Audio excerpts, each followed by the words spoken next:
K C. കേരളത്തിലെ മിക്ക മണ്ഡലങ്ങളിലും യാത്ര ചെയ്ത് കഴിഞ്ഞു എന്നാണ് ഞാൻ മനസ്സിലാക്കുന്നത്.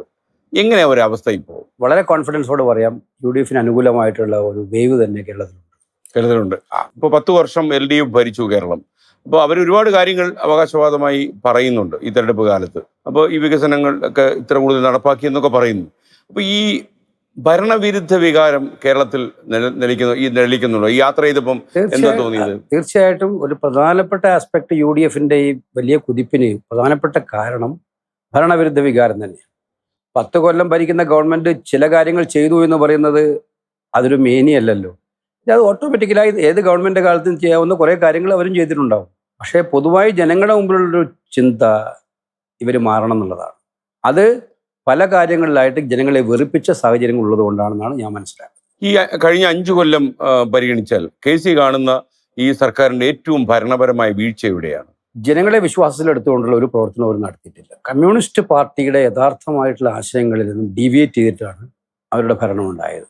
പിന്നെ മൗലികമായി ജനങ്ങളെ ബാധിക്കേണ്ട പ്രശ്നങ്ങളിൽ അവർ പരിഹാരം ഉണ്ടാക്കാൻ കഴിയും. ഉപരിതല സ്പർശിയായിട്ടുള്ള ചില കാര്യങ്ങൾ പറയുന്നതല്ലാതെ അടിസ്ഥാനപരമായിട്ട് കമ്മ്യൂണിസ്റ്റ് പാർട്ടി തന്നെ എല്ലാ കാലത്തും പറയാറുള്ള തൊഴിലാളികൾ, കർഷകർ, ചെറുപ്പക്കാർ, ഈ പറഞ്ഞ അടിസ്ഥാനപരമായിട്ടുള്ള ജനങ്ങളുടെ ഒന്നും പ്രശ്നങ്ങൾക്ക് പരിഹാരം ഉണ്ടാക്കാൻ ശ്രമം അവർ നടത്തിയിട്ടാന്ന് മാത്രമല്ല പാടെ അവഗണിച്ചിരിക്കുകയായിരുന്നു ചെയ്തത്. മറുഭാഗത്ത് വലിയൊരു അഹങ്കാരവും ധിക്കാരവും പരമായ സമീപനമാണ് സർക്കാരിൻ്റെ ഭാഗത്തുനിന്നും മുഖ്യമന്ത്രിയുടെ അടക്കം ഭാഗത്തുനിന്നുണ്ടായതെന്നുള്ളത് ജനങ്ങൾക്ക് ഫീൽ ചെയ്യുന്നുണ്ട്, പല ഘട്ടങ്ങളിലായി ഫീൽ ചെയ്യുന്നു. ഞാൻ ഇതുപോലെ ഒരു അഭിമുഖത്തിൽ VD സതീശനോട് സംസാരിക്കുമ്പോൾ അദ്ദേഹം പറഞ്ഞ ഒരു കാര്യം, 100-ലധികം സീറ്റ് കരസ്ഥമാക്കാൻ കഴിഞ്ഞില്ലെങ്കിൽ, ഒരു നല്ല വിജയം കരസ്ഥമാക്കാൻ കഴിഞ്ഞില്ലെങ്കിൽ അദ്ദേഹം രാഷ്ട്രീയമായ ഒരു വനവാസത്തിന് വേണമെങ്കിലും പോകും എന്ന് അദ്ദേഹം പറഞ്ഞു. ഒന്നുകൂടെ ഉറപ്പിച്ച് പറഞ്ഞു. നേരത്തെ പറഞ്ഞിട്ടുണ്ട്, ഒന്നുകൂടെ ഉറപ്പിച്ച് പറഞ്ഞു. അപ്പോൾ അത് വലിയൊരു ആത്മവിശ്വാസത്തിന്റെ ഭാഗമാണല്ലോ. കെ.സിക്കും അത്ര അധികം ഒരു ആത്മവിശ്വാസം ഉണ്ട്. അല്ല, എന്നെ സംബന്ധിച്ചിടത്തോളം ഞാൻ പറഞ്ഞല്ലോ, ഒരു തരംഗം വനവാസം ഒന്നും പറയണ്ട, ഇല്ല. അത് അദ്ദേഹം ഇമോഷണൽ ആയിട്ട് കുറച്ചും കൂടെ ടച്ച് ചെയ്ത് പറഞ്ഞതാണ്. അതിപ്പോ അതിനെ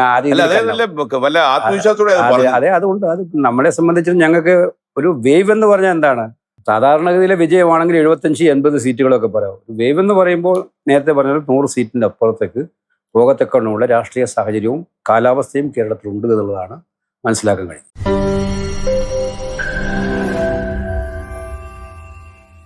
ലോകത്തെവിടെയായാലും ഏത് സമയത്തും 24 വാർത്തകളും ഓഗ്മെന്റഡ് റിയാലിറ്റി പാക്കേജുകളും എക്സ്പ്ലെയിനറുകളും വിശദമായി കാണാൻ ഞങ്ങളുടെ YouTube ചാനൽ നിങ്ങൾക്ക് സബ്സ്ക്രൈബ് ചെയ്യാം.